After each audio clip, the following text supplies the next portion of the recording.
What's up, Falcons Nation? It's your boy Jew coming at you with another episode of What's the Word Dirty Bird. As we come to you every Wednesday at 7 p.m. We're gonna get some quick shout outs in, but I appreciate you guys tuning in for our second episode of What's the Word Dirty Bird. With that being said, let's go ahead and jump in to the chat really quick and say what's up to you guys. Atlanta Nation in the building. What's going on, man? He says ATL. Yeah, we in the building. We got Kojak. What's the word, Dirty Bird? I love the name. I love the content. I love to hear it, man. I appreciate you, as always, tuning in. Joseph Thornton, what's happening? He said, what up, AFN? What's going on, man? We're going to jump into some things here. What's up to everybody in the chat? Y'all definitely go ahead and hit that like button, hit that subscribe button for your boy. You guys go over not only to my channel at Jew Talk Sports and hit that subscribe button, but also here at AFN, Atlanta Falcons Nation. Definitely go over and hit that like and subscribe button there.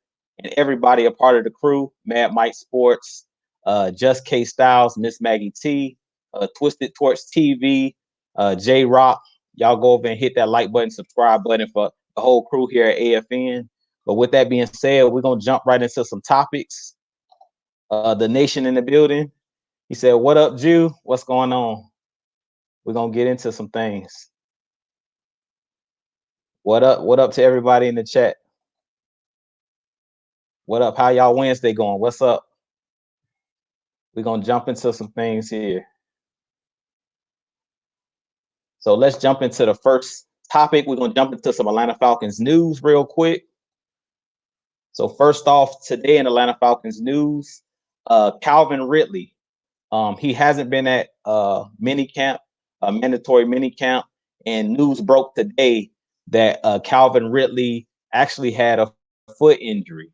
So they say he had minor foot surgery. Is what it had said. So basically, I don't really see this as a huge deal for our Atlanta Falcons, being that they're saying that this was minor surgery.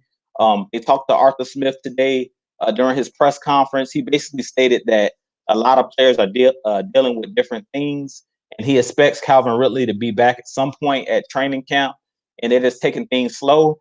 So we're going to hope for the best, because now that Julio Jones is gone, we know that Calvin Ridley is the number one wide receiver for our Atlanta Falcons. So we can't afford for him to go down, especially with a serious injury. We know last year, I believe Calvin Ridley had an ankle injury, but he played most of the season.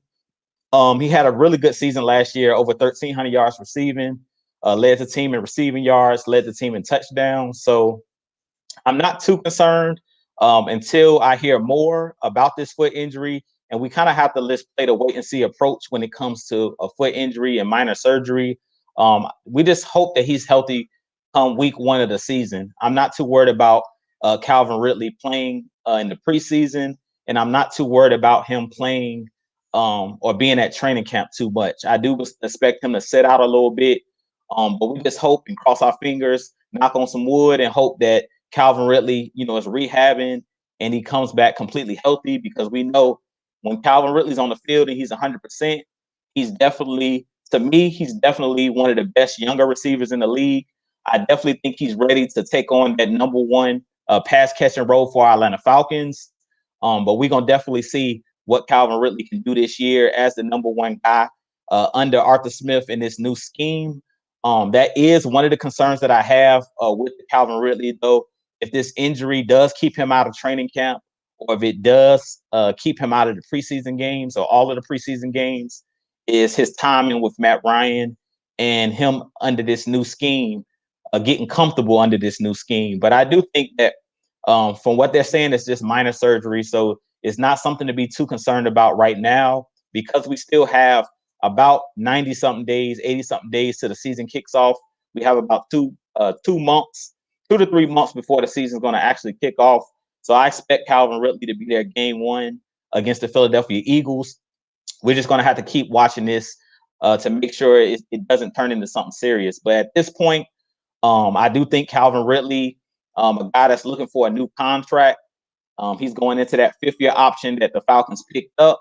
So it's really, really It's going to be really, really key for him to stay healthy and prove that he's healthy, because we've seen how things turned out with a guy like Julio Jones. And if Calvin Ridley wants that big contract, he's going to have to stay healthy so he can get that big hefty contract, which I think he will get that big contract. But it's going to come down to his performance this season, and it's going to come down to his health. So I wish Calvin Ridley nothing but the best, and I do expect Calvin Ridley to be back some point closer to the season. From what they're saying, they don't expect him to miss any time. But this is the first thing I'm hearing about this injury, this foot injury, this minor surgery that he's had. So we're going to just have to let things play out. But I'm going to jump right in, back into the chat really quick, because we had some new people jump right in. We have Miss Asia Green. What's going on, Asia? She's always in the show, one of our moderators. What's up to you?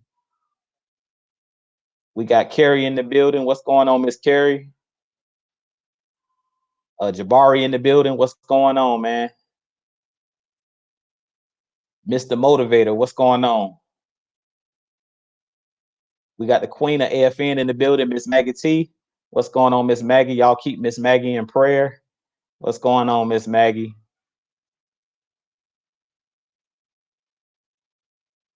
Mr. Lee in the building. What's going on, Mr. Lee?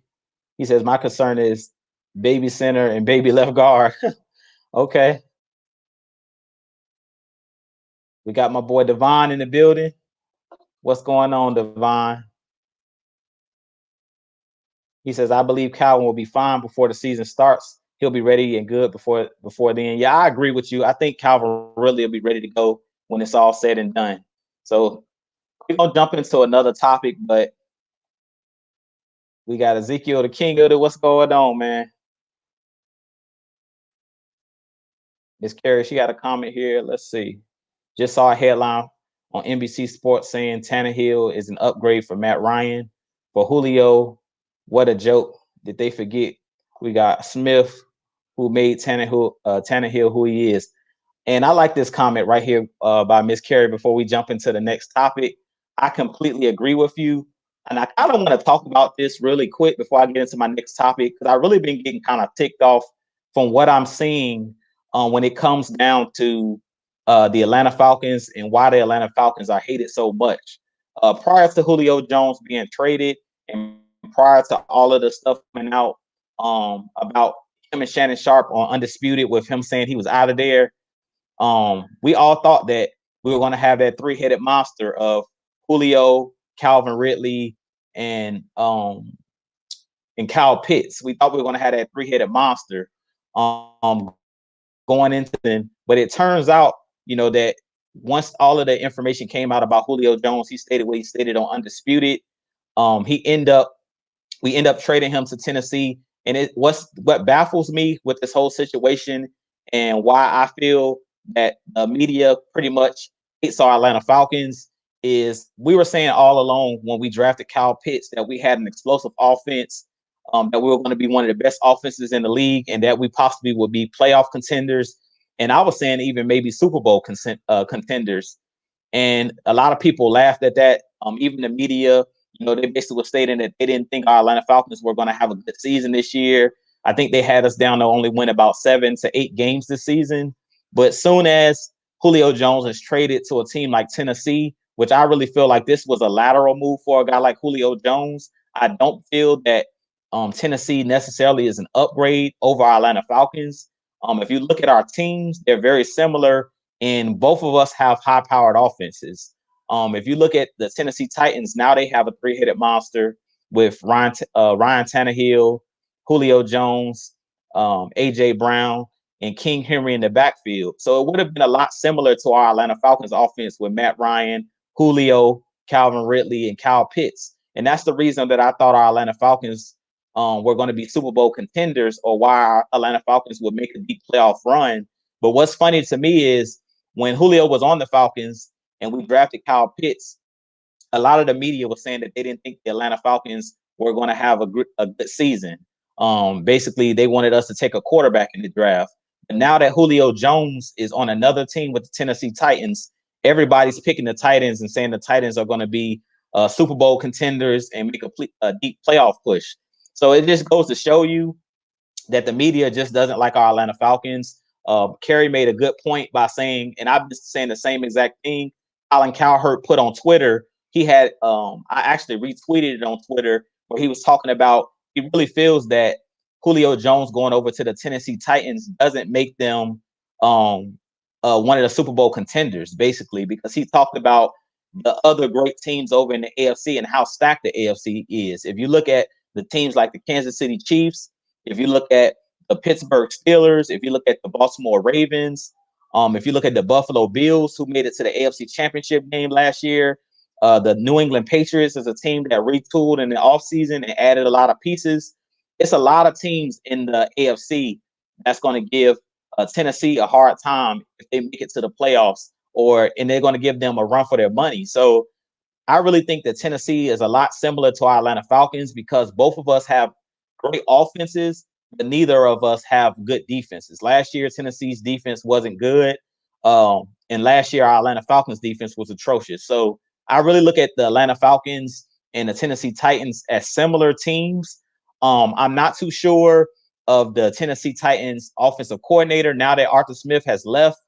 Kerry made the good point by stating basically Ryan Tannehill was on his way out of the league when he was let go by the Miami Dolphins.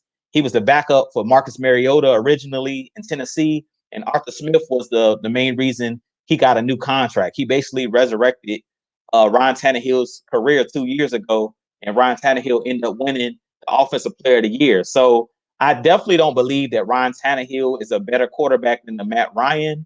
I really think that it's kind of disrespectful for how the media is downplaying Matt Ryan. If you basically look at Matt Ryan's resume, him and Ryan Tannehill, there's basically no comparison. Matt Ryan is a guy who's won Offensive Player of the Year, won an MVP, and played in the Super Bowl, won Rookie of the Year. So he pretty much has every accolade. And I mentioned this in one of our last shows that we did here on AFN. And on my channel, I talk about it all the time. Pretty much Matt Ryan has won every award you can win as a quarterback. The only thing that Matt Ryan needs on his resume at this point is a Super Bowl championship.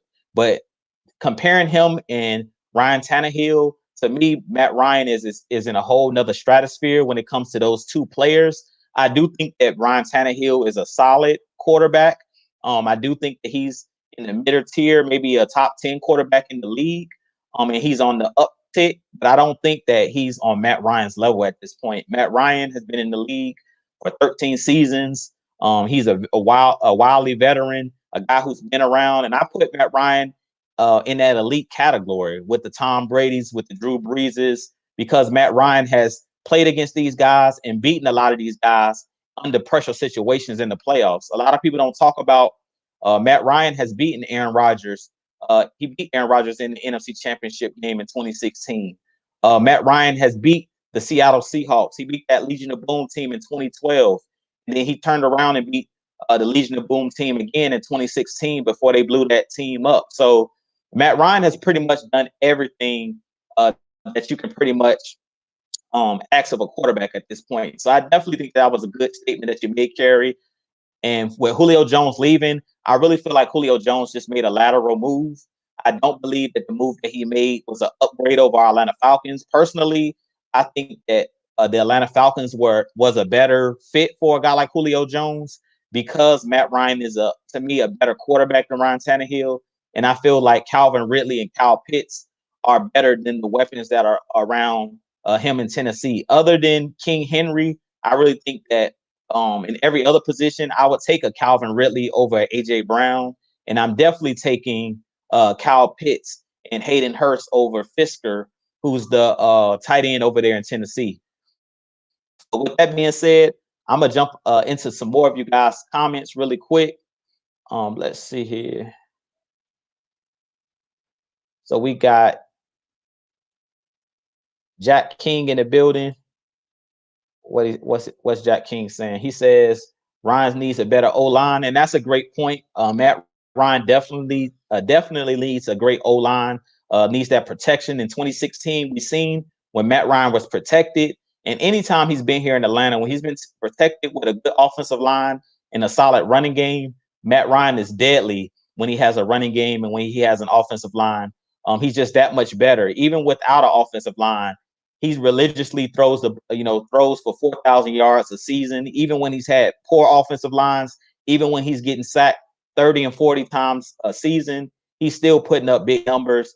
And if you go look at the statistics of quarterbacks under pressure, under blitz, blitz pressure and things of that nature, Matt Ryan is one of the best quarterbacks under pressure. So I definitely like the comment by Jack King, basically stating that Matt Ryan is one of those guys that needs protection, which every quarterback needs protection. If you look at guys like Tom Brady, who's not pretty much athletic at all, he has no running ability. You need a good offense, a solid offensive line in front of you. And I say this all the time: it starts up front in the trench, in the trenches, trench warfare on the offensive line and defensive line. That's where the game is won and lost. And pretty much that's been the downfall of our Atlanta Falcons the last couple years under Dan Quinn, is we didn't have a solid running game. We didn't have an offensive coordinator or play caller that understood matchups. And we didn't have an offensive coordinator that wanted to run the ball and wanted to play physical football. So I expect this new regime with Terry Fontenot coming over from the Saints. The Saints are known for having a good offensive line and defensive line. And the same thing for the Tennessee Titans. They've had a great offensive line. King Henry ran for 2,000 yards last season. So I definitely expect our Atlanta Falcons to do big things this year under Arthur Smith. And I definitely think that Arthur Smith is a huge upgrade over a guy like Dirk Cutter, who's no longer in the league. I think he retired from coaching. So definitely think that we're going to have a great season this year with a coach like Arthur Smith. But I definitely agree with that comment. The offensive line is very important. Let's see. We got Michael Walker in the chat. What's going on, Michael? He says the coaches are going to keep us focused. I definitely agree. Arthur Smith is one of those guys that has come in so far and seems like he has these guys ready to play, laser focused. And I completely agree with that. We need the coaches to coach these players up, put these players in good positions. Because over the last couple seasons, we know that the coaches didn't put these guys in the best positions to succeed. And I talked about that in our last show. Basically, we lost 8 games where it was one possession game and we should have won. We lost the games against the Lions, scoring a touchdown where we could have just kneeled and kicked the game-winning field goal. And we allowed Matthew Stafford to drive the ball down the field and score a game-winning touchdown. The game against the Dallas Cowboys, the onside kick, the infamous onside kick where players didn't go after the football. That's coaching. Even though you expect these players to know what to do in certain situations, you can see clearly in that Dallas game that those players were told not to touch the football. And that was the wrong thing for the coaches to tell the players. We know that anytime there's an onside kick, it's a live football. So you want to go after the ball, be aggressive. So we definitely know that these coaches over the last couple seasons didn't do a good job of putting these guys in positions where they could succeed. So I completely agree. Let's see here. Now, I want to get into my next topic real quick, and we're going to talk about the Atlanta Falcons minicamp. So as we know, mandatory minicamp did kick off on Tuesday, and Arthur Smith has been meeting with the media, it seems like every day since mandatory minicamps have kicked off. He met with the media on Tuesday and today, and basically he just talked about right now we're installing the offense, installing the defense, getting these guys used to lining up. He basically stated that there will be no padded practices because it's against league rules. So right now it's all about the mental side of football. And I talk about it all the time, that football is just not physical, but it's a lot more mental than physical. Remembering plays, remembering the snap count, and just the small nuances of the game. If you remember over the last couple seasons, we've been terrible at pre-snap penalties. I don't know how many times I've seen guys jump off sides, and that's mainly mental. So I definitely think that Arthur Smith, he said he's tasking these guys, and they're basically wearing these guys out when it comes to their mental, trying to see how much information these guys can retain, because that's going to be important, especially on the offensive line. Communication is key. On the offensive line, communication is key. As far as knowing the audibles, knowing the snap counts and things of that nature. They talked to Chris Lindstrom today. If you guys didn't get to hear, he talked to the media, and basically Chris Lindstrom kind of talked about the similar things He talked about it's a new language, so we got to learn the communication. He talked about communicating with a guy like Matt Hennessy, who's coming into his second year. And I believe Matt Hennessy will be the starter at center, but it's going to be a battle between him and Drew Dahlman at that center position. But he mainly talked about, him and Arthur Smith talked about Matt Hennessy being a lot more vocal and being the guy who's going to be making the calls up front. Center is the captain of the offensive line, and his job is to call out the Mike linebacker. His job is to do all of the shift changes on the line. If he sees somebody blitzing, his job is to point out blitzers and things of that nature and to make sure these guys are set and know who to pick up on certain plays. So it's going to be very important for this offensive line to continue to gel. Like I said, it's a lot more mental than you think. And I like that Arthur Smith is bringing that physicality back to this offensive line. A couple weeks ago, they talked to a guy like Jake Matthews, and he basically stated, he's happy to finally get back to running the football and not always being on his heels, pass protecting, but allowing these guys to use their size and their physicality.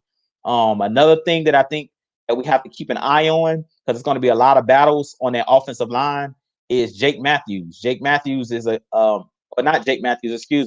Mayfield, a guy that we brought in from Michigan. From what I heard today, they had him lined up at right tackle because Caleb McGarry missed practice today. He wasn't at mandatory mini camp. And also Matt Gono was not in attendance. So basically they had a guy like Jalen Mayfield, who when he was drafted out of Michigan, is a guy that can also play right tackle and he can play the guard position. And that was the reason why they wanted a player like Jalen Mayfield, because he's really big, strong guy, 6'5", 320 plus pounds. And he's a guy that you can use in a run game and use his physicality. But he's also a guy that you can use as a swing tackle if someone goes down with injury. So I definitely think that Terry Fontenot did an excellent job in the draft in bringing in guys that can actually play multiple positions. He brought in guys that are like Swiss Army knives that you can move all over the offensive line. And Jalen Mayfield is one of those guys I think we need to keep an eye on, because he could be pushing a player like Caleb McGarry, whether Caleb McGarry is going to be pushed to play the guard position or whether Caleb McGarry may be pushed out of the starting lineup. Personally, I think in the end, Caleb McGarry, because of his experience, I expect him to win that right tackle role and continue to be the right tackle. And I think a guy like Jalen Mayfield will be one of the guards on this team. But another guy that's a dark horse that could possibly be a starter for us is Matt Gono.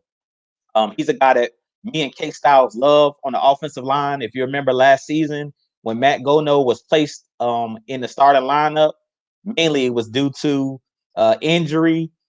He did a great job of shutting down Nick Bosa for the Chargers, who's one of the top pass rushers in the game. And Matt Gono did a great job of holding him to 0 sacks in that game against the Chargers and pretty much 0 pressures. I think one thing about Matt Gono that is one of the assets of a player like a Matt Gono is his athleticism. To me, he's probably the most athletic offensive lineman on our team. I love his feet.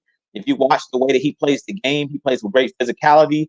He could be another guy that can push for that guard position or a starting position on his team. So it's going to be really interesting going into training camp to see which one of these players or which 5 of these players will be on the offensive line. Who's going to be the starters on the offensive line? Personally, if you ask me today who would be the starters, I would say at left tackle, of course, Jake Matthews. At the right tackle position, Chris Lindstrom. At the center position, Matt Hennessy. At the left guard position, I think it'll be Jalen Mayfield. And then at the right tackle, I think it's going to be Caleb McGarry. That's the guys I think just going into it, who I'm predicting to be the starters. But Matt Gono could push for that starting guard role, depending on how well Jalen Mayfield does in the training camp and how well he does in the preseason. It's all going to come down to preseason and come down to training camp. If Matt Gono proves to be a better swing tackle than a guy like Jalen Mayfield, I can easily see them having Matt Gono be the swing tackle, because he's a guy that can do it all as far as playing the left tackle and the right tackle position.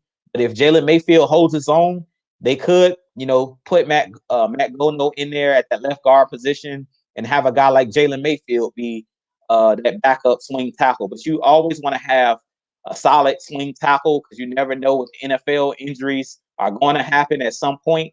So you definitely want to have a solid guy who can play multiple positions, a guy who can play the left guard or the left tackle, excuse me, and the right tackle positions, because those are the most important positions on the offensive line, is those tackle positions. That's the reason those guys make top dollar. So I definitely think so far it's been really, really interesting so far to see these guys, like I said, back on the grass at Flowery Branch. From what I've seen, it was a couple interceptions thrown today. A couple of interceptions by the linebacking core, and I talked about the linebacking core in my last show.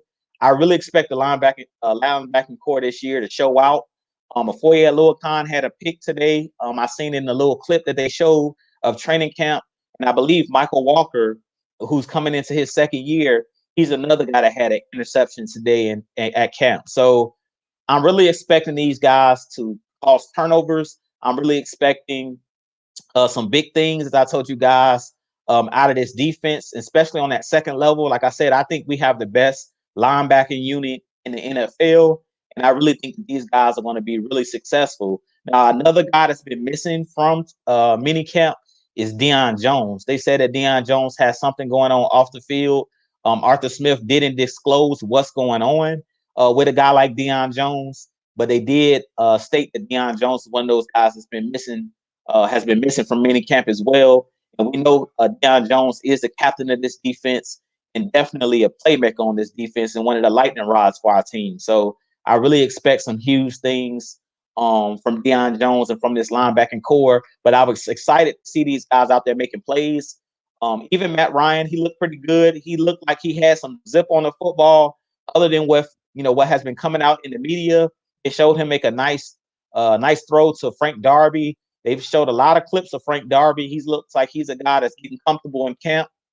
We've seen the unicorn, Kyle Pitts making plays, him and Hayden Hurst making plays. So I expect big things from those guys on the offensive side of the ball. Matt Ryan, I expect him to come out this year and be laser focused coming into this season, especially without Julio Jones. I expect Matt Ryan to be on his P's and Q's this year, and I expect him to be, like I said, in the MVP conversation. I really think that Matt Ryan is going to prove a lot of the haters wrong. A lot of people think that Matt Ryan, a lot of his success was because of Julio Jones, which Matt Ryan did have a lot of success due to Julio Jones, him being a great player. But I do believe that Matt Ryan still is a Pro Bowl quarterback, an elite quarterback in this game. And I expect him to have a big year for Atlanta Falcons and step up this season. Now, I do want to jump really quick back into the chat and just see what you guys are saying in the chat. Let's see here. Mr. Lee says, "Oh yes, Coach Dean Pease is going to hide the linebackers in the defense." Yeah, most definitely. I think Dean Pease' schemes, he's going to confuse a lot of quarterbacks, especially these young quarterbacks that's coming into their first year. I really expect Dean Pease to confuse these guys like Zach Wilson of the Jets that we played. That game's going to be played in London this year.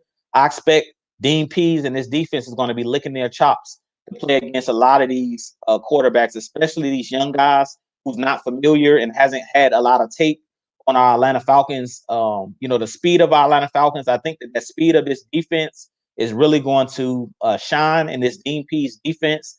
And I believe that this zone blitzing schemes that Dean Pease is going to run is going to be crucial for our Atlanta Falcons, enforcing turnovers and getting guys off of their spot. Like guys like Tom Brady, who's in the division, guys like Jameis Winston, and guys that are veterans in this league that are mobile, these mobile quarterbacks in the game. First week, we have Jalen Hurst of the Philadelphia Eagles. He's one of those guys that's mobile, but he hasn't played a ton of NFL football. I believe he only played 4 games last year for the Eagles when Carson Wentz was benched. So I expect Dean Pease is going to throw a lot of different wrinkles at these guys and keep these guys off balance, especially with the multi-front defense that we're going to play with the 4-3 and 3-4.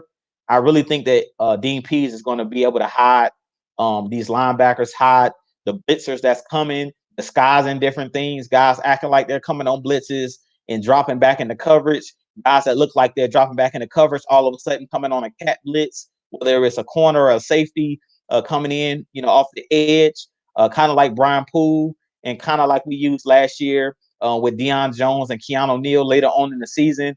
We played the Tampa Bay Buccaneers. They kind of brought some of those zone blitzing schemes in that game. And I expect to see a lot of that out of a guy like Dean Pease to keep these quarterbacks and keep these offensive coordinators off balance. And that's what's key in the NFL is to keep these guys off balance where they don't know what's coming. Let's see here. And I see this. I like this right here. This comment. It's moving fast. Not this comment. Hold on, y'all. Well, this is a question in the chat here. What's up, Moses? From the A, he says, can this defense be top 15? I talked a little bit about this in my last show, and I like this comment or this question. I definitely think that the defense this year could definitely be top 15. I'm not too worried about yardage. Y'all hear Mad Mike say this all the time here at AFN. I'm mainly more worried about turnovers. We need to get the offense the ball back on short fields. You can't make a living off of driving, 80, 75 yards every single time to score touchdowns and to score points. So I'm looking for this defense to be opportunistic. I'm not too worried about, the yardage we give up. Now, I don't want to be like last year and give up as much as we gave up last year, because to me, last year, we were one of the worst teams when it came to yardage. I believe they said we were like top 5 if it was as far as the worst passing defenses all time under Dan Quinn last season. So I don't want the team to be as terrible as we were last year as far as giving up yardage, passing yardage. But I do expect this defense to be a top 15 defense, but I mainly worry about turnovers. If you have a defense that can get turnovers and get the ball back to your offense on short fields, that puts a lot of pressure on opposing teams to score touchdowns. And I really feel like that's going to be key for this Atlanta Falcons team. Even without Julio Jones being here, I do expect this offense to still be a top 10 offense in the league, even without Julio Jones.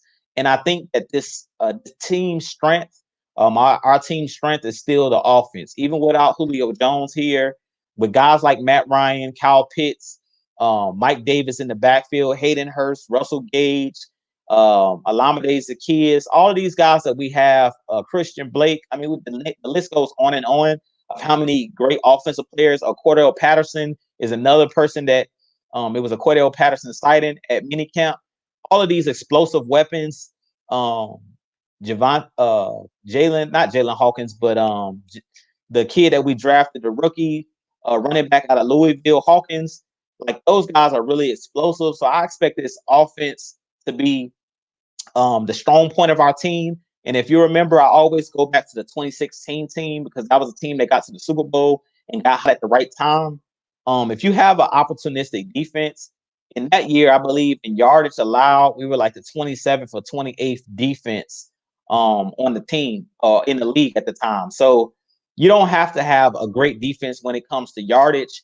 You just have to be a good team in the red zone, meaning you have to be a bend but don't break defense. And in that 2016 season, we were a bend don't break defense. So I definitely think it's going to be key for our offense to continue to do what they do, put up 28 to 30 points a game, and allow this defense to be opportunistic. If they can put us on short fields, that's going to be key.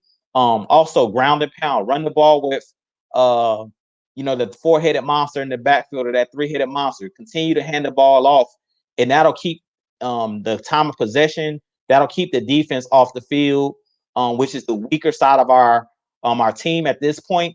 So if we can have our offense continue to perform at the high rate that they've been performing at over the last 5 to 6 years, as far as putting up points, and we can put them on short fields, we can force teams to be one-dimensional and force teams to pass the ball and things of that nature and put them in compromising positions. But we do have a super chat in the building. Let me see if I can click on the super chat. It should pop up here in just a moment. Let's see. It says the Falcons have to get their what's it say? The Falcons have to get their organization clean during minicamp. We need to cut down on penalties. I definitely agree. And that's the wife with the super chat of $5. So I do appreciate that super chat. And when we get a super chat, we do got a bell. Y'all know we have the actual, I call it the victory bell. I think this will make K Styles proud. The victory bell. You know how when we score touchdowns in the new Mercedes-Benz Stadium, got a train horn, and you know how K Styles always has his harmonica. So I had to definitely go out and get me my own prop. So I appreciate that super chat, the $5 about a wife. But I definitely agree with the statement that she made. We definitely have to cut down on the penalties this year. That's going to be huge for our Atlanta Falcons to win games. And like I said, we have to have a defense that's opportunistic. If we have a defense that's opportunistic, takes the ball away, that's going to be huge for our Atlanta Falcons this year. Put us on short fields. And when you put up big points and shorten the game, teams are going to really have to be, forced to be one-dimensional, and that allows Dante Fowler and that defensive line to pin their ears back, especially with the blitzing schemes we're going to be running with Dean Pease. If you can shorten the game, keep the defense off the field, put up points, and get turnovers, and put Matt Ryan in this offense on short fields to score touchdowns, I really feel like that's going to help our Atlanta Falcons win a lot of games this year. And I expect also for our Falcons a lot of touchdowns in the red zone. That's been a huge problem as well for our Atlanta Falcons. That's something that's being overlooked, I think, by a lot of people, is the Arthur Smith effect as far as him calling plays. If you go look at Arthur Smith's play calling, I went and looked at one of DJ Shockley's breakdowns, and he's one of the basically he does a segment on the Atlanta Falcons, AtlantaFalcons.com page, and he basically showed in his film study basically how Arthur Smith creates space and gets players wide open. Like he schemes players wide open. It was numerous plays that DJ Shockley showed. If you go on YouTube and just search DJ Shockley or Atlanta Falcons, if you go to the Atlanta Falcons, the official Atlanta Falcons page, you can go and see the film breakdown. Mad Mike Sports here. Mad Mike also does a lot of great breakdowns, and I'm sure that he has some breakdowns that he can do of Arthur Smith. He's already did a couple breakdowns where he can show you how Arthur Smith in the red zone and things of that nature gets guys wide open. And really, that's the job of an offensive coordinator. And I really feel like that's been another issue for our Atlanta Falcons over the last couple of years. With Dirk Cutter at the helm, we didn't have an offensive coordinator that understood how to scheme guys open in the red zone. And we didn't have a physical style offensive line where we attempted to run the ball down team's throat. And I really think that's going to be huge in our red zone efficiency. It was a reason last year why Younghoe Koo was one of those guys that led the league in points. And basically, mainly he led the league in points because we couldn't score touchdowns in the red zone. When we would get in the red zone, money zone, green zone area, we weren't doing a good job of scoring touchdowns. It was way too many drives last season that stalled within the 20-yard line where we couldn't score touchdowns. So that's another thing that I think is being overlooked with a guy like Arthur Smith. If you go look last season, the Tennessee Titans was one of the best teams, if not the top team, in red zone efficiency. So I expect the Atlanta Falcons this year for our red zone efficiency to improve. And with that being said, it looks like we got another super chat in the building. So let's get to that super chat.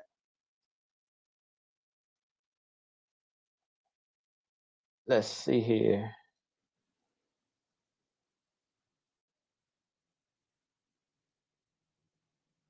Hold on 1 second. If I can go on it. All right, so we got another $4.99. We got to do the victory bell, and it says Desmond Moore says, "In my opinion, it's time to rebuild." I do understand where you're coming from here. I don't really think that we need to rebuild. I disagree. I appreciate your super chat. The $4.99. But as far as rebuilding, I don't think that we need to rebuild. I really think that the Falcons at this point is reloading.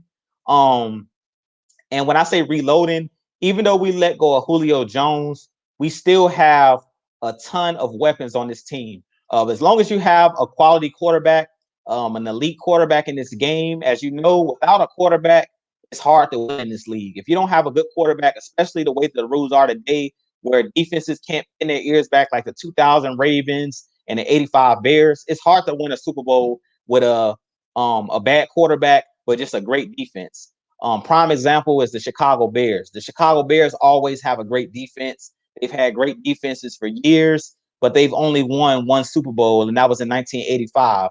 So in today's game, with the rules that the way that they are, you have to have a quarterback because it's a passing league. You have to have a quarterback. The quarterback is the most important position. So with us losing a guy like Julio Jones, Mad Mike talked about it in the last show, and we always talk about this all the time.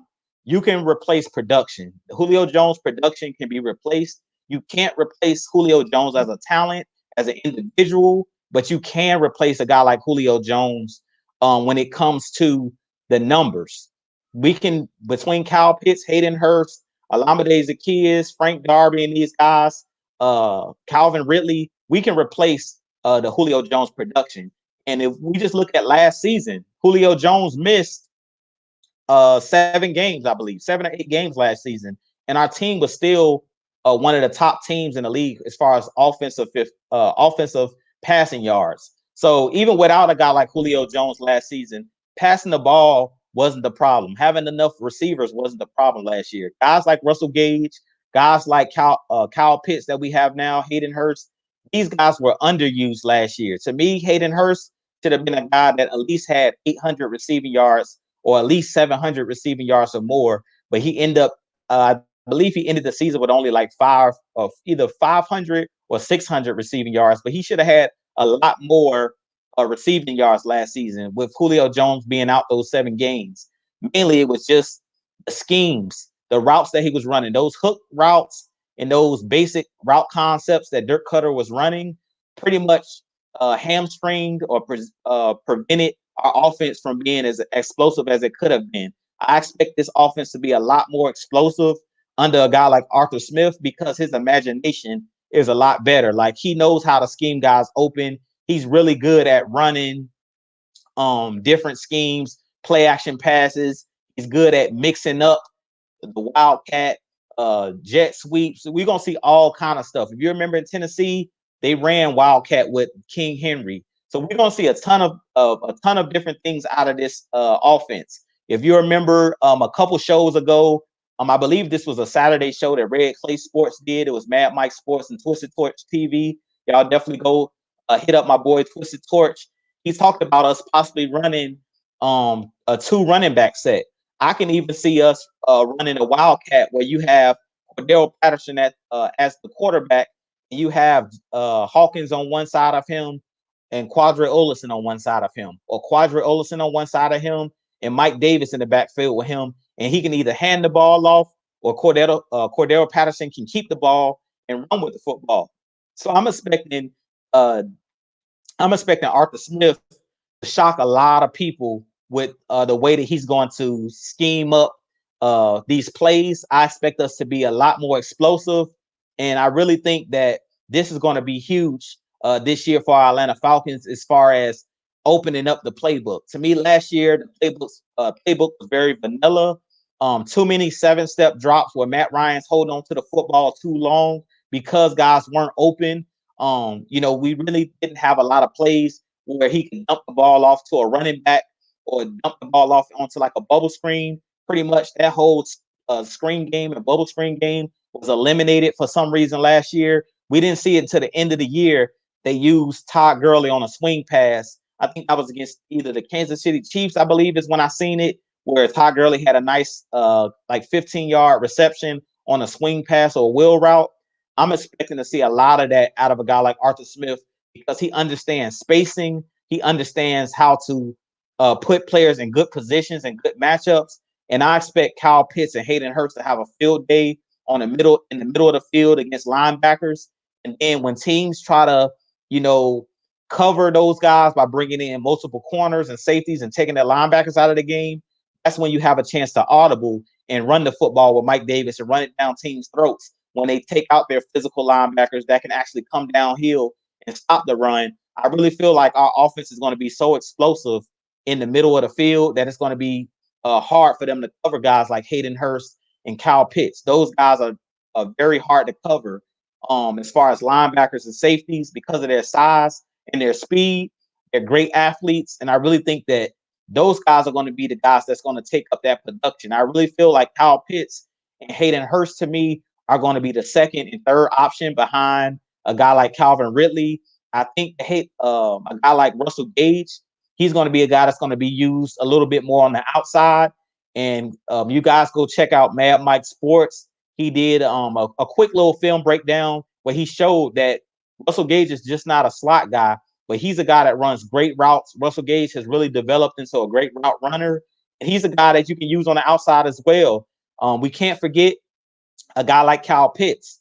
I really feel like the Falcons went out and drafted a guy like Kyle Pitts because they knew that Julio Jones was on his way out of the door. None of us knew that Julio Jones wanted to trade, but that information came out to them before the draft that Julio Jones, from what the media has said. Now, we're going to say this is quote unquote because I don't know. None of us knows truly what happened between Julio Jones and the organization. But from what we're hearing, Julio Jones asked for a trade in March, right after the season was over.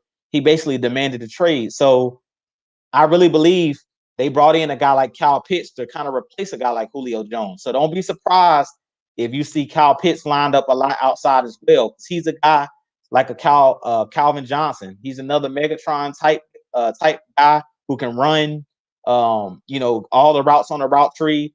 A guy that can, do those little juke routes and jerk routes. He's another guy that can run those slants with that big body. And I expect Kyle Pitts to be that guy right behind Calvin Ridley to lead this team in receiving yards. I really think that Kyle Pitts and Hayden Hurst are going to be those guys that's going to take up or lift the load of a Julio Jones. They're going to be able to fill the shoes or pick up some of that slack that Julio Jones we're going to be missing without a player like Julio Jones, without Julio Jones.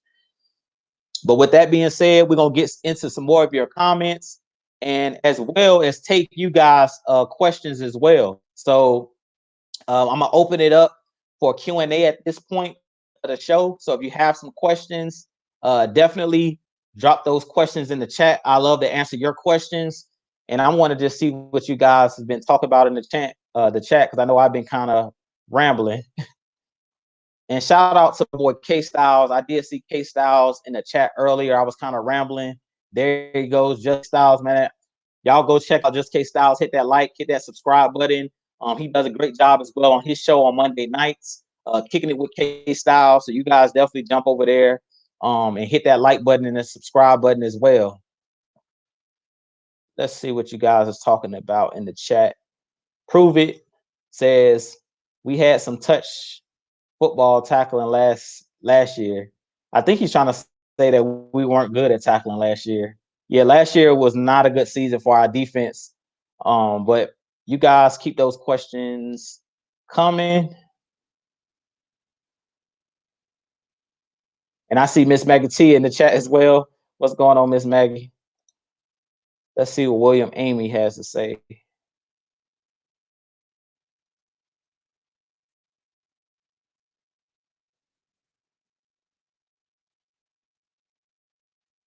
So can we get more pass rush? I definitely think that we're going to see a lot of turnovers this year. I definitely think, and I talked about this a little bit ago, William, about the zone blitzing schemes and things of that nature. But I definitely think that the pass rush will be improved. I talked a little bit about this in the last show as well. Basically, a guy like Grady Jarrett, I really feel like he's going to be one of the key pieces on this defense that's going to benefit from Dean Pease's scheme of these zone blitzes and quarterbacks not knowing and offensive lines not knowing where the pressure is coming from. I think because Grady Jarrett has that quick first step, he's going to be a guy that you can't just double team and triple team all of the time on the inside of on the offensive line because they're not going to know where that pressure is coming from, and it could be some miscommunication on the offensive side of the ball. We seen it last year with a guy like Dion Jones and Foye Oluokun later on in the season once Dan Quinn was fired, basically. We seen Jeff Albrecht, Raheem Morris, those guys were mixing and matching, calling plays on defense, and they started to use Dion Jones and Foye Oluokun's speed to get to the quarterback. And when you got guys with that type of speed, with a Foye Oluokun and Dion Jones' speed, unless you're Lamar Jackson, that ball has to come out now when those guys come on the blitz. And then usually you don't have time to get that ball off that quick, especially with these guys, coming in, guys raising their hands, knocking footballs down and batting footballs. I really think that we're going to see a lot of turnovers due to the pressure that's going to be placed on quarterbacks. Also, the confusion. I really feel like it's going to be a lot of quarterbacks, especially these young quarterbacks that are in their first and second years. I expect these guys to be confused by Dean Pees' schemes and the blitzes that he throws out there. Dean Pees is a lot like Bill Belichick when it comes to exotic blitz schemes. He comes from that Baltimore Ravens background, New England Patriots. He's coached at many different destinations that had great defenses. And Dean Pees is one of those guys that worked with a Ray Lewis. If you guys go and check out Grady Jarrett, he has his own podcast with him and Kelsey Conway on AtlantaFalcons.com. And they had Ray Lewis as a guest on their show. And Ray Lewis basically talked about Dean Pees and how in the year that they won the Super Bowl, I believe that was 2012, the year that we lost in the NFC Championship to Colin Kaepernick and the 49ers. He basically talked about on that last drive where Dean Pees gives his defensive players freedom to call plays. And Ray Lewis basically stated on that last drive when the 49ers got stopped on the goal line and the Baltimore Ravens won that Super Bowl, Dean Pees basically told Ray Lewis, whatever you want to run right here, we're going to let you run whatever you think is best, whatever you see fit. And I really think that that's important because we've talked about this on numerous shows as well. Mike's talked about it. K-Styles, I've talked about it. Is in the last regime, for some reason, it seems like the players were muted. The guys couldn't really give their input on how they felt about the defense, or how they felt about the offense. And I really think that Arthur Smith, Dean Pees, and this coaching staff has clearly stated from day one that they are not yes men. Arthur Smith said he don't believe in having yes men. He want people that's going to bring what they feel, bring their input, bring their perspectives. And I really think that's important, especially for your players to be able to give you input because they're out there on the field. So they know, what works best for them. So I really think that's going to be important that you have coaches that's going to take the input of these players and allow these players to implement wrinkles as well of things that they like to see on the defense, things that they want to run on the defense. And you allow these guys to freelance a little bit. You remember when the Baltimore Ravens had Ed Reed on that defense? He was a guy who I think Richie Grant's going to kind of play that Ed Reed role. I'm not saying he's Ed Reed because Ed Reed to me is the greatest free safety to ever play in the NFL. But I do think that Richie Grant has some of that Ed Reed ability to be like a ball hawk, to be a guy you can use as a robber, where he can actually be a guy that's floating all over the field, kind of like a Troy Polamalu, where if you feel it, just do what you feel is right. Go ahead and roam and kind of, just react to where you think the football is going. And I really think that's very important, that you have players that can play full speed and you have coaches that trust these players, that allow these players to do what they do best. So I really think that we're going to see a lot of turnovers. If that answers your question, William, I definitely think the pass rush is going to improve. And I think that this defense is going to be better collectively because we're going to be a more aggressive defense. We're going to make offenses play on our terms. Let's see here. I want to get into some more of you guys' questions. Let's see.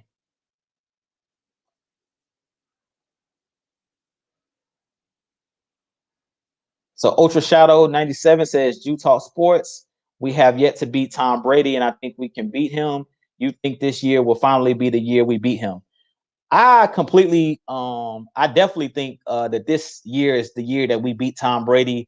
I definitely think because we have them twice this year, I really think that defensive coordinators like Dean Pease, Rex Ryan. He's cut off that Rex Ryan cloth.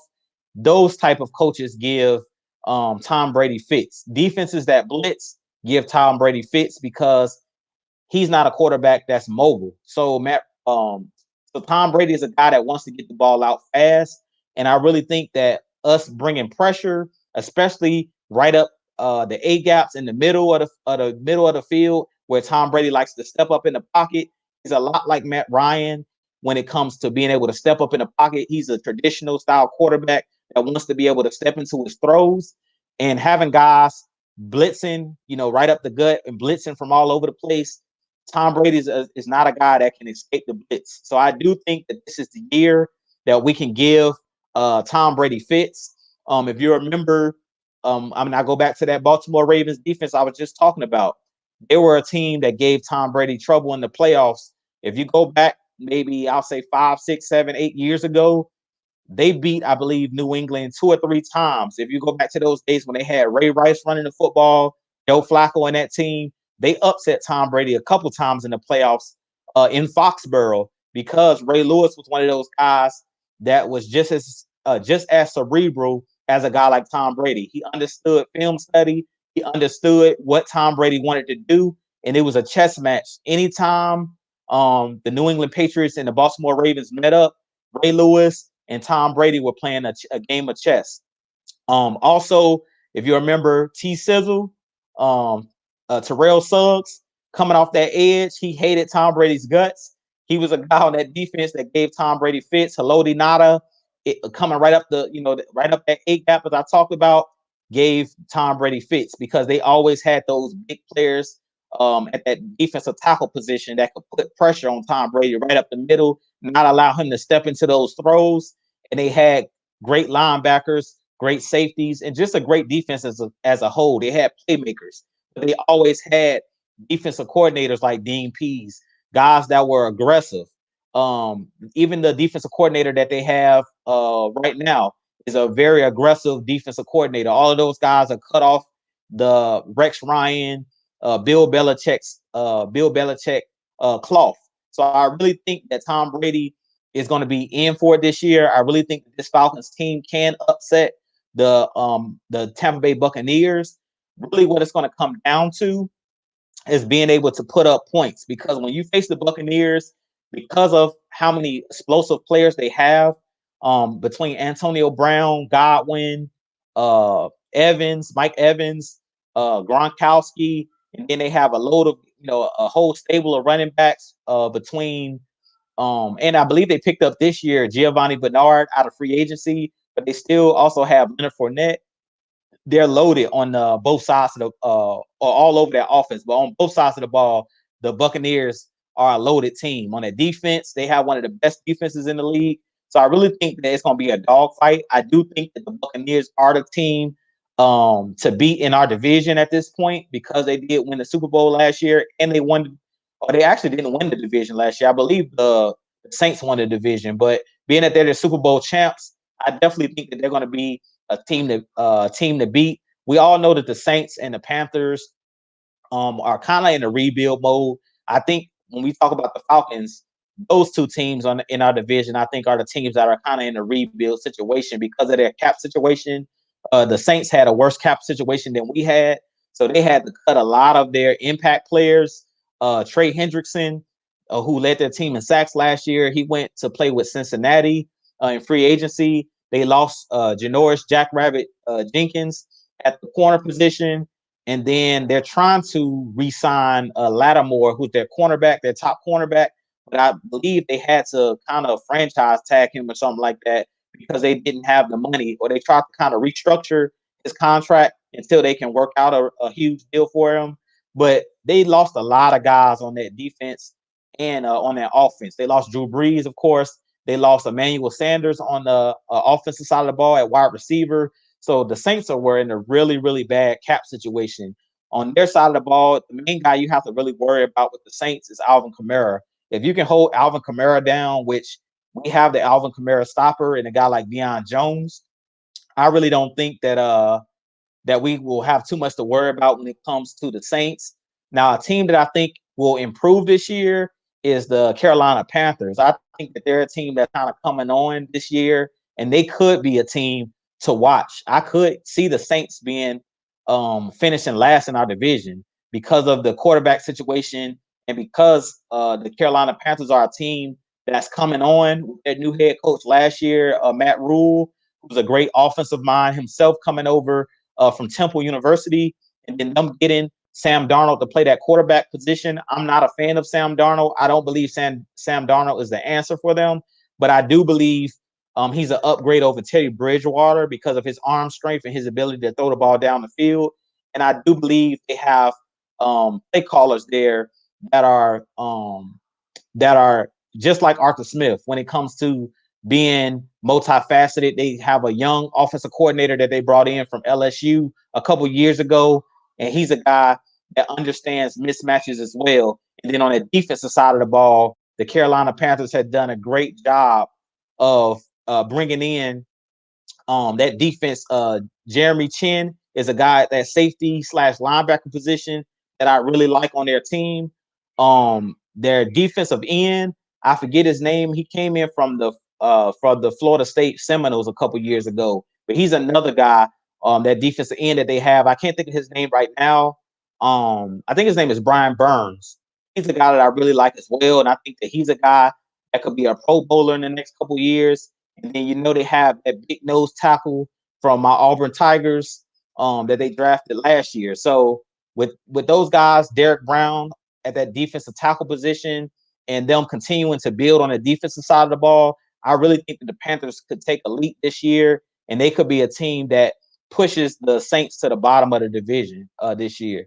But I do agree with I do like the question. I do think that we can definitely beat the Buccaneers. I really think that we possibly will split with the Buccaneers this year. I don't know about sweeping them because they are the defending champs, and I do have respect for Tom Brady and that offense because they were able to bring back pretty much all of their weapons and re-sign all of their weapons. Let's see here. Let's get back into your comments.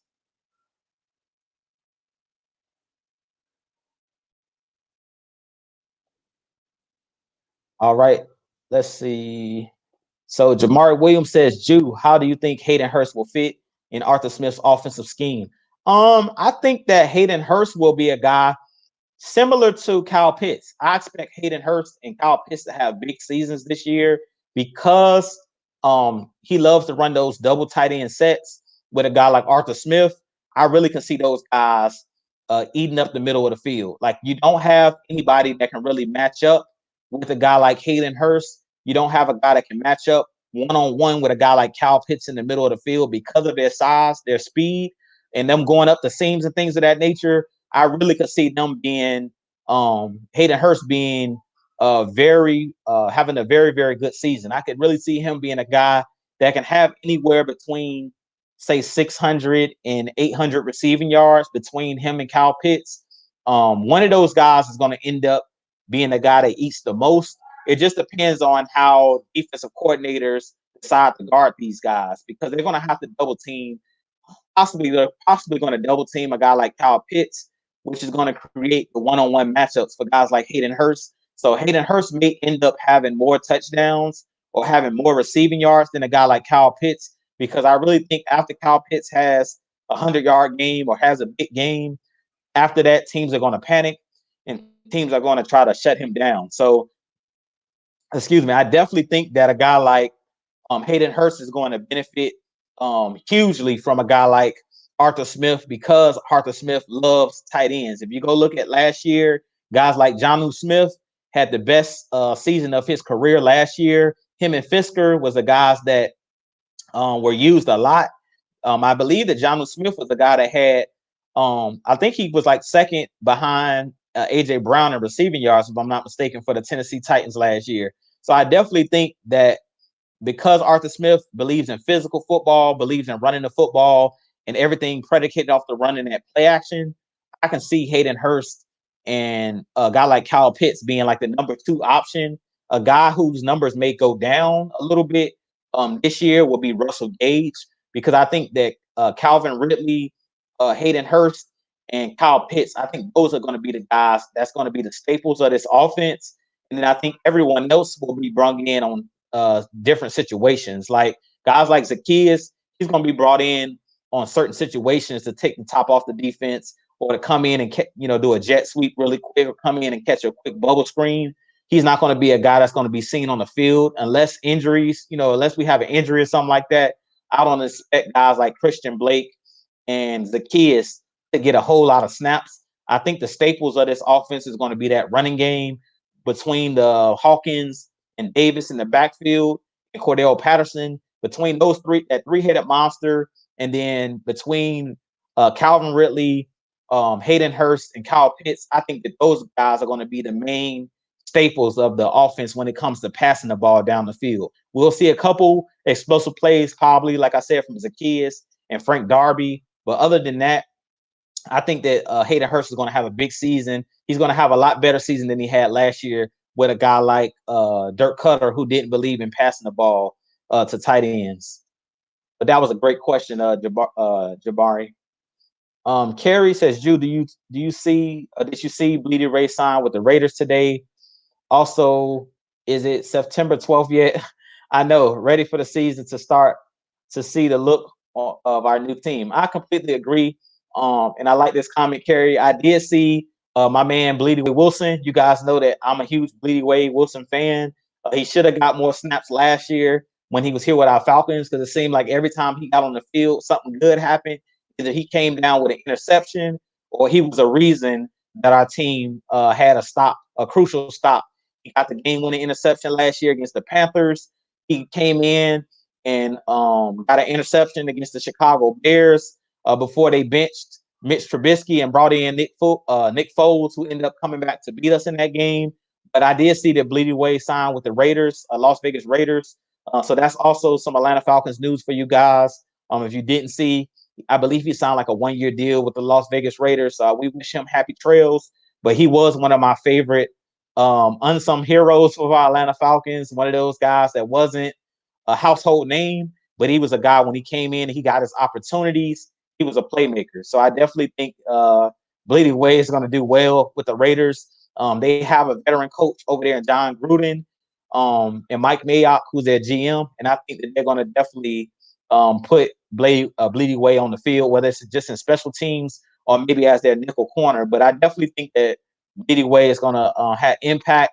He's pretty much been an impact player on the Atlanta Falcons anytime he got the opportunity. So that definitely was, a good signing for the Raiders, a solid signing. Bleedy Way is not a guy that's going to get you 10 interceptions in the season, but he's definitely a playmaker, definitely one of the smarter football players in the league. And let's see here. Mr. Motivator, he says, what did you think about Lee Smith? Lee Smith is a guy that's come over to be mainly a blocking tight end, to be physical. He's not here to actually catch passes and things of that nature.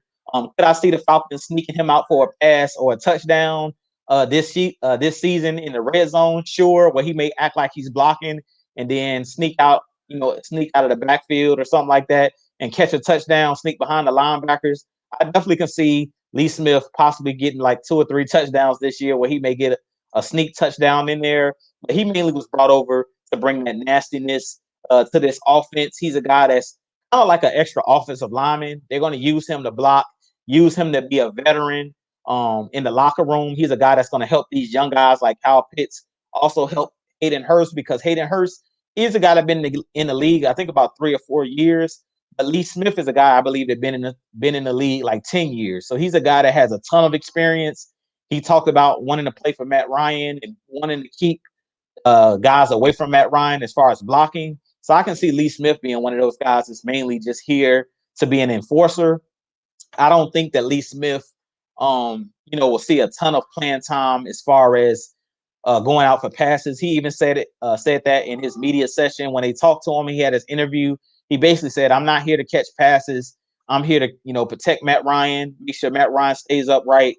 And then he's here to be a blocking tight end and run situations. And then, like I said, they may sneak him out for a quick touchdown pass when teams are least expecting it, because Arthur Smith, like I said, is great. at scheming guys open, where they might act like we're going to, bring in a guy like Quadri Olison, where teams are thinking we're going to try to ground and pound, and then quick play action pass, and Lee Smith may be wide open for a touchdown. But I don't really expect a whole lot out of a guy like Lee Smith, other than just being a guy that's going to bring physicality in the blocking game and being a guy that's going to, provide veteran leadership in the locker room. Let's see.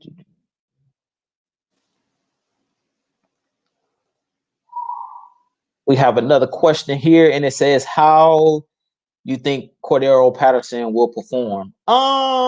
This is a great question. I think that Cordero Patterson will be a guy that we mainly use as a running back, and a guy, like I said, as a Swiss Army knife. I could see him being kind of like a Mohamed Sanu when it comes to being able to run the Wildcat. He mainly was brought over to Atlanta Falcons to be a special teams player, to give us some pop on special teams.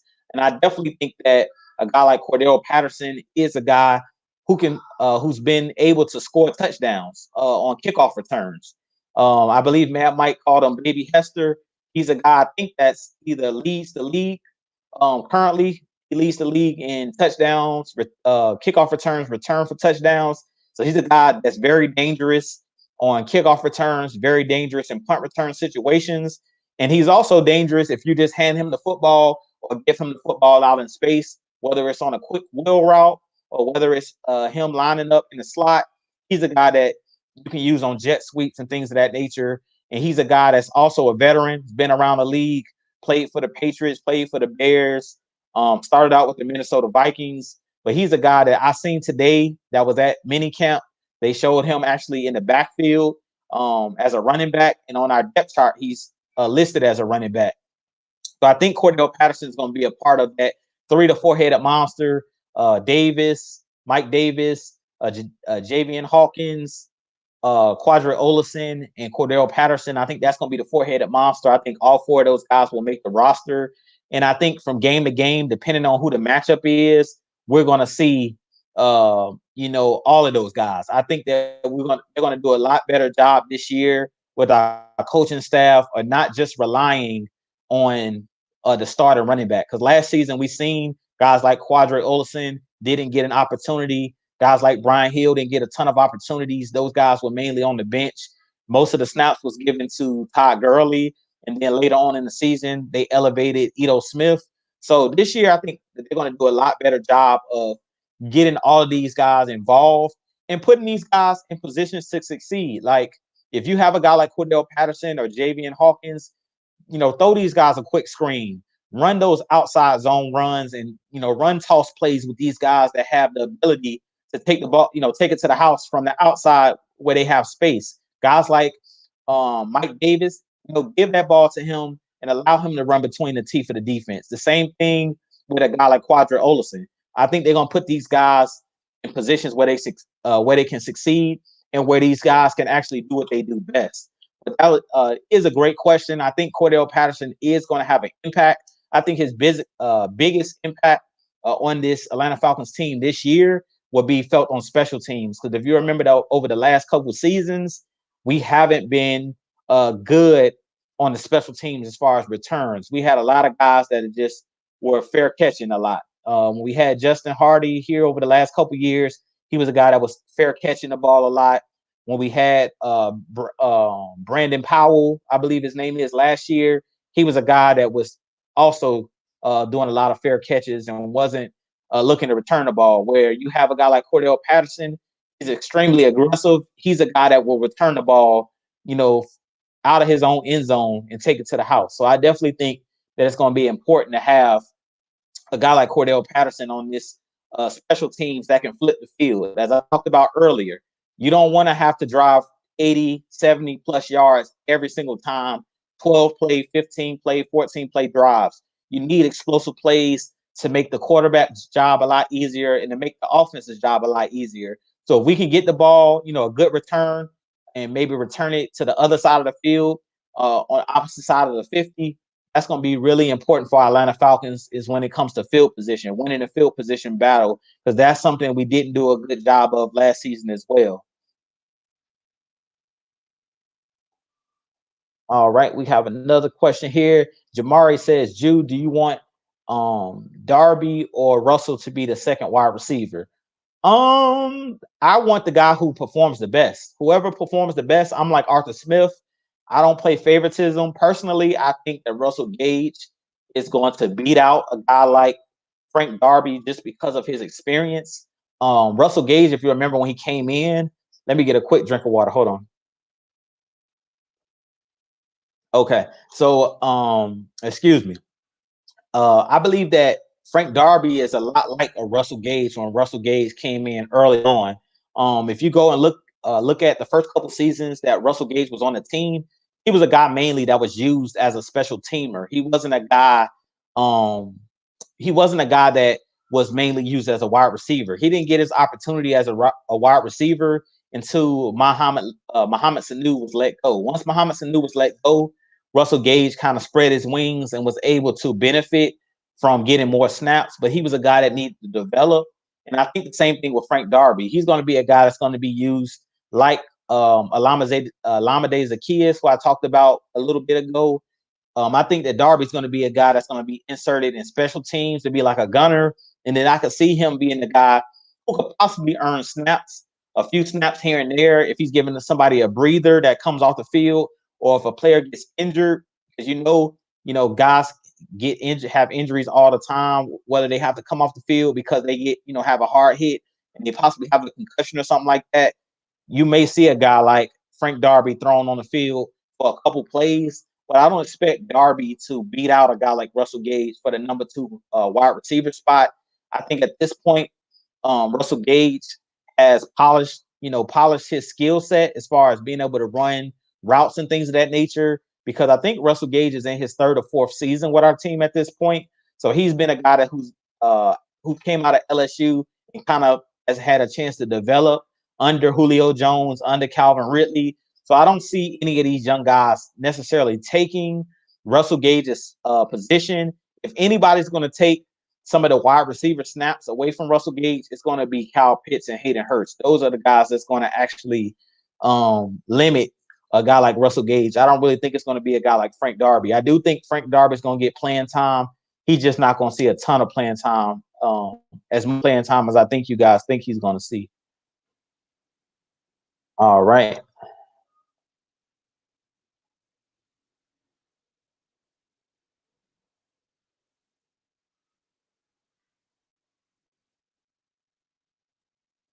So Tony Wright says, did you hear that the former Atlanta Falcon, Devondre Campbell signed a 1-year deal with Green Bay, and last Thursday, free agent Darquez Dennard signed a 1-year deal with the Arizona Cardinals? I didn't actually hear that. So y'all breaking news, Atlanta Falcons news to me. I didn't know that Devondre Campbell signed with the Green Bay Packers.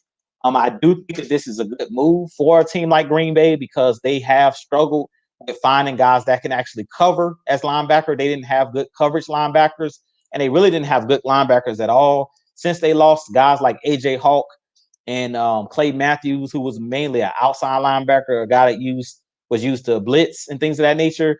The Green Bay Packers have kind of struggled to find solid linebackers. So I do think that that's a solid signing for the Green Bay Packers because they have good defensive ends and they have a good defensive line. I really felt like the weakness for that Green Bay Packers defense was their linebackers. I think that is a great signing on a 1-year deal with a guy like Devondre Campbell.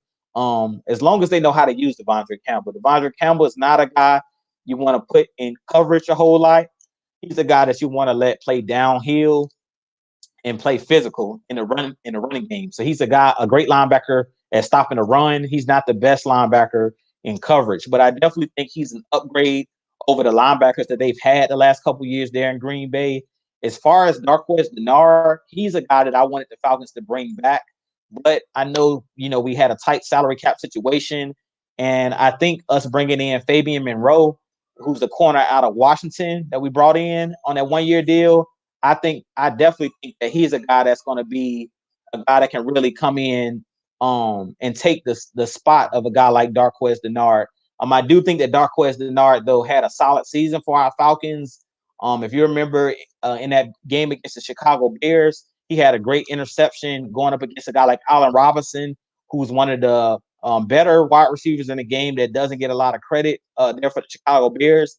And Darqueze Dennard did a good job of knuckling up and playing physical with him. He had a nice interception on a contested catch by Allen Robinson. He did a good job of snatching the football away. And Darqueze Dennard was a cornerback that was physical. He put me in the mind a little bit of Brian Poole and his physicality, but I think the Falcons did a good job at replacing him by bringing in a Fabian Monroe, somebody who's a little bit faster than a Darqueze Dennard, and I think he's a little bit better in coverage than a guy like Darqueze Dennard. So I definitely think that that's a good signing for the Arizona Cardinals, and definitely a great signing for the Green Bay Packers. Probably a better signing by Green Bay because they've really struggled at the linebacker position. Arizona has been pretty solid in their secondary, but I do think Darqueze Dennard could possibly be that nickel cornerback for them because they did lose Patrick Peterson, who went over to the Minnesota Vikings. So that's a big signing for Arizona as well. But I do appreciate you breaking that news because I didn't know that either one of those guys signed those one-year deals. Those went under the radar. And this is a great question here by William Amy. He says, Jew, who do you see us looking at in free agency with the money we have left? This is a great question. And actually, this is by Antonio Holloway. I think this is a great question by Antonio. Be honest, I'm not too sure. I did see Antoine Smitty Smith did a video, and y'all go check out Antoine Smitty Smith as well. He's definitely a great Atlanta Falcons YouTuber as well. He's been a guest here on our show here. Him and Matt Mike have that connection as well. And I consider him one of the big bros in the game. And he basically talked about Geno Atkins, I believe his name is, plays that nose position or 3-tech, kind of like a Grady Jarrett. I think he's still out there in free agency. That would be really interesting if we can bring in a guy like Geno Atkins. He's a guy that's really physical. Actually, I believe he wears the same number as Grady Jarrett, number 97, but he's a playmaker. He's a guy that played his whole career pretty much in Cincinnati, but I believe Cincinnati cut him. I don't know how much money he's looking for on the free agent market, but if we can get him and Grady Jarrett together, that could be something that would be really scary in the middle of that defense if we can get a guy like Geno Atkins. But from my understanding, from what I've read, the Falcons will have about $8 million left over after we sign our rookie class. So I definitely think a guy like Geno Atkins, another guy that I've seen, I don't know how much money he's looking for, is Melvin Ingram. He's a defensive end that played with the LA Chargers pretty much his whole career. But he's a guy that I believe was cut by the LA Chargers, but they didn't pick up his contract. So he's a guy I can see the Falcons maybe going after. If we're looking for a veteran type guy that can come in and be an edge rusher for us, he's more of a traditional defensive end, but he's a guy that has had, double sack, 10 plus sack seasons in his career. He was a guy on the opposite side of Nick Bosa. So I definitely can see him being a guy that the Falcons may look at. Those are the only two guys right off the top of my head I can see the Falcons possibly trying to go after. But that's a great question, and I will be doing a video once I go and look to see what players are in the free agent market, because the Falcons will have about, like I said, about $8 million, which you can definitely sign a player to at least a 1-year deal for $8 million, and you can possibly get a solid player for that 1 year, $8 million, like on a prove it deal. So I definitely expect the Falcons to use that and try to bolster the defense. And I'm gonna take a few more questions here because we're coming up on about an hour and a half. So I'm gonna take a few more questions and then I'm gonna hop off. But if you haven't already hit that subscribe button, please hit that subscribe button here. If you haven't hit that like button, please hit that like button for your boy as well. And as I always stated as well, don't just hit the like button here or hit that subscribe button here, but also go over to Atlanta Falcons Nation, hit that subscribe button for the whole crew there as well. But I'm gonna take a few more questions and then I'm gonna hop off here. But I appreciate each and every one of you guys' questions and each and every one of you guys in the chat.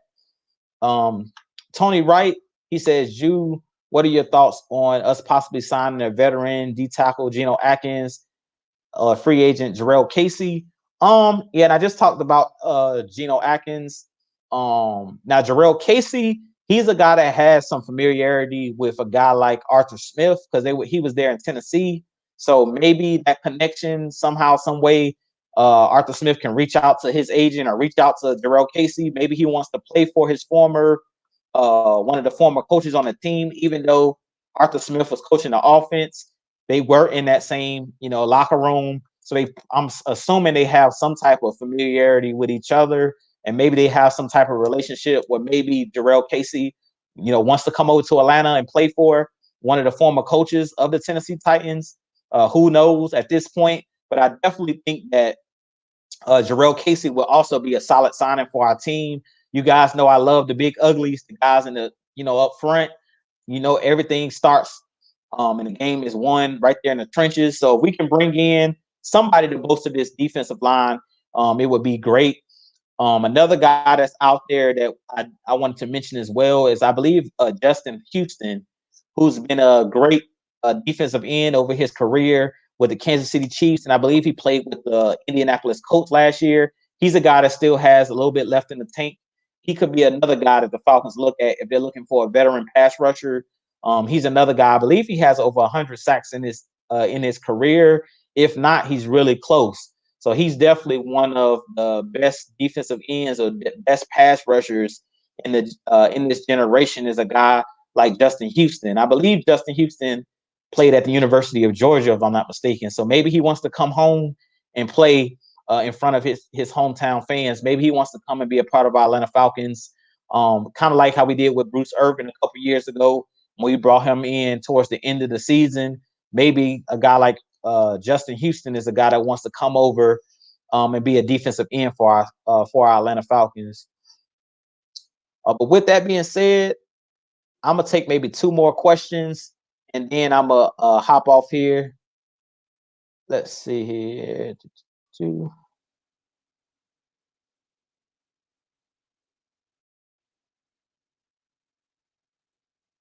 Jamari says, "Ju, what is a free agent you would like to sign?" I pretty much stated the guys that I would like to sign for our Atlanta Falcons. The ones that I threw out, as far as on the defensive side of the ball, I wouldn't mind seeing a guy like Geno Atkins. I wouldn't mind seeing a guy like Melvin Ingram come over to our Atlanta Falcons. But other than that, those are pretty much the guys that, off the top of my head, Justin Houston, I wouldn't mind seeing those guys because I believe they bring some veteran leadership. And I think that those guys could come in and bolster the defensive line. I really don't think that we need another offensive weapon. I think we have enough weapons on the offensive side. Could they possibly bring in another wide receiver because we lost Julio Jones to be even more explosive? Maybe. I'm just not too sure because I don't have the free agent list right here in front of me to tell you guys what guy I would be interested in. As far as another wide receiver that's possibly out there on the free agent waiver wire or free agent out there. But I am going to do another video. Like I said, once I go and see who's still out there, I'll do a video for you guys to see, once we sign and we have that 8 million left, I'll make another video basically stating who I think, I may be interested in signing. Right now, off the top of my head, I'll say Geno Atkins, Melvin Ingram. Those are the two guys that on the top of my head, I think I would go with. And then I'm going to answer maybe two more questions, and then we're going to call it a night. I'm going to give you guys your night back because I know you guys want to check out the NBA playoffs, and I'm going to go ahead and check out the NBA playoffs as well. But I do appreciate each and every one of you guys. Let's see here.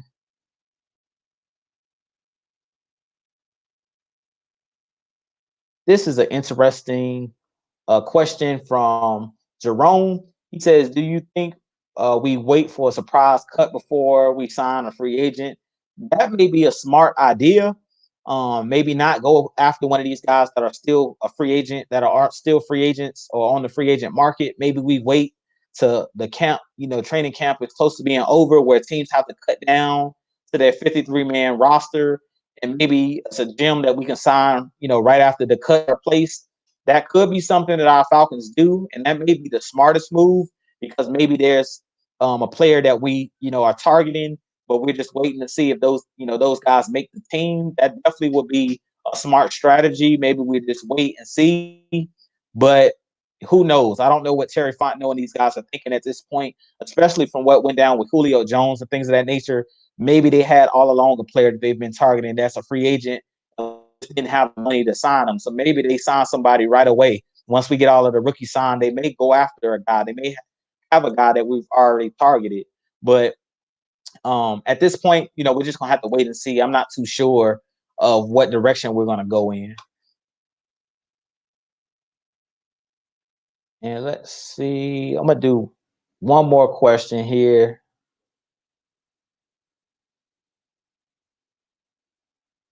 And we're going to answer another question from Tony Wright. And this is going to be the last question of the night. He says, Jew, we have a very young secondary, really young, in my opinion. Do you believe that our starting safeties, Jalen Hawkins and Richie Grant? I don't know if those guys will be the starters. I like Jalen Hawkins a lot, and I like Richie Grant. I think Richie Grant has a chance to be the starter. I don't see Jalen Hawkins being the starter. The reason I don't think that Jalen Hawkins will be a starter is because he's still kind of wet behind the ears. He was a rookie last season. None of the rookies, had the chance to go through the actual mini camp. Due to COVID last year, everything was virtual, so they didn't actually get the rookie mini camps and things of that nature last season. So you might as well say that a lot of these guys that were rookies last year are kind of like rookies coming in this year as well, unless you were a rookie that started. Like AJ Terrell was a guy that got a ton of game experience, so I think he'll be ready in year 2 to take that leap. A guy like Jalen Hawkins is going to have to prove it in the preseason and prove it in training camp to beat out guys like Eric Harris, who we brought over, and Deron Harmon. I think that Deron Harmon and Eric Harris are going to be guys that's going to go in and out, and we're going to see guys kind of used in rotation. I don't think that we're going to have starters necessarily as safeties. I think it's going to be up to the down and distance and things of that nature. I think that Richie Grant will start right away because he has that ability. But a guy like Jalen Hawkins, even with a Richie Grant, I think that we're going to see Deron Harmon, Eric Harris on the field sometime together. I think on certain down and distances, you'll see them put Richie Grant out there. And then on occasion, they may even throw Jalen Hawkins out there. Now, I think Jalen Hawkins will be a special teams player as well, mainly. And maybe he can earn the starting role, or maybe he can earn more playing time if he goes out there and makes plays in the preseason, or if he goes out there and beat out one of these guys during training camp. But I don't think that that Jalen Hawkins and Richie Grant will be the starters. I think it'll be Richie Grant and probably Eric Harris, and then I can see Deron Harmon and Eric Harris being the guys that split most of the time. I don't see Richie Grant coming off of the field a whole lot because I think he has a lot more to offer than a guy like Eric Harris and a guy like Deron Harmon because of his athleticism. I think Richie Grant is the playmaker type that you need, especially in today's NFL. I think he can be used kind of like a Buda Baker, the Honey Badger. I can see him being used as that guy who's going to be the playmaker, the flow sideline to sideline. But with that being said, this been your boy Jew. Really appreciate each and every one of you guys for tuning in tonight. I'm gonna give you guys your Wednesday back. I really appreciate all of you guys' support. Definitely continue to tune in. I'll come back with the next episode next Wednesday at 7 p.m. Eastern Standard Time. But I do appreciate all of the questions. I appreciate the super chats. But until then, this being your boy Jew. I'll holler at you guys in the next video. As always, Falcons Nation, rise up. And as always, go ahead and hit that like button, subscribe button. Like I said, not just here on Jew Talk Sports, but also Atlanta Falcons Nation, Mad Mike Sports, Just K Styles, Twist Torch TV, J Rock over on Twitch. Definitely go give these guys a subscribe, a like. We really appreciate you guys. We're going to continue to keep pushing the culture forward here at Atlanta Falcons Nation. Continue to give you guys the stats, the facts, and the truth and that positive Atlanta Falcons content. With that being said, it's been your boy Jew. I'll holler at you guys in the next video. As always, Falcons Nation, rise up. Peace.